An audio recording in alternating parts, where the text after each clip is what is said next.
Since the late 1700s, women have played a valuable part in the U.S. Army. Everything from nursing the ill, mending uniforms, cooking for troops, and undertaking various administrative responsibilities. And over the last few decades, women's roles in the military has been more crucial than ever before. In January 2013, U.S. Defense Secretary Leon Panetta signed a document that lifted a ban on women in direct ground combat roles. It was a historical move that overturned a 1994 Pentagon rule that restricted women from artillery, armor, infantry, and other combat roles. And by the end of this year, all armed services are ordered to open their ground combat units to women, including the Marine Corps, known to have the toughest military training. Now, this move has opened up over 237,000 jobs to women. And while women continue to make strides and break barriers in military life, it's a grim picture for many of those once they try to make the transition back to civilian life. Over the last few years, the U.S. government and corporate America have been making strides to hire more veterans. Still, there are gaps. Unemployment among female veterans is higher than it is for their male counterparts, and these women are twice as likely to become homeless compared to women who have never served in the armed forces. I discovered one woman in New York who is trying to turn some of these numbers around. 2 years ago, tech CEO Karen Ross saw an increasing number of U.S. military veterans returning home, facing bigger unemployment challenges than ever before. Through her consulting services firm Sharp Decisions, Ross launched VETS, Vocations Education and Training for Service Members, a program designed to hire and train veterans and deploy them in teams to clients across the U.S. We started a training program. The initial class was 16 veterans. We had pay them to train. We give them a laptop.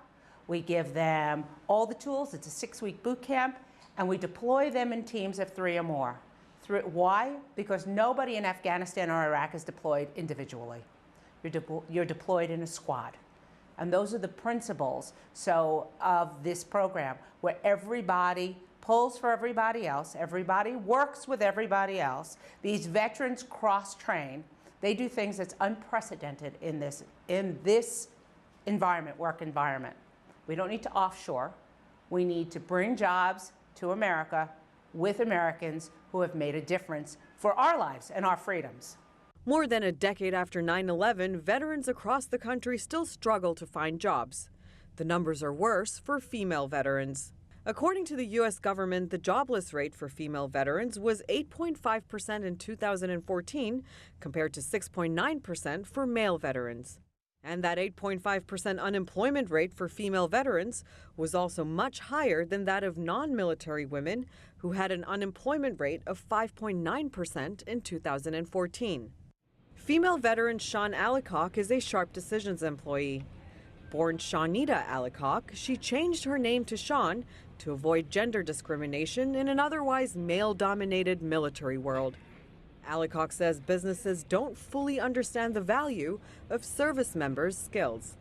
I have every confidence that every soldier comes out of the military or that is in the military is at a level of expertise unmatched by someone in the civilian world. However, communicating that is very difficult to those who do not have exposure to the military or the military culture. Finding a way for that to translate, finding a way for employers to see, if you spent, 8-10 weeks training in an officer candidates course, a leadership course, to lead hundreds, that should be the equivalent to, any master's program in project management.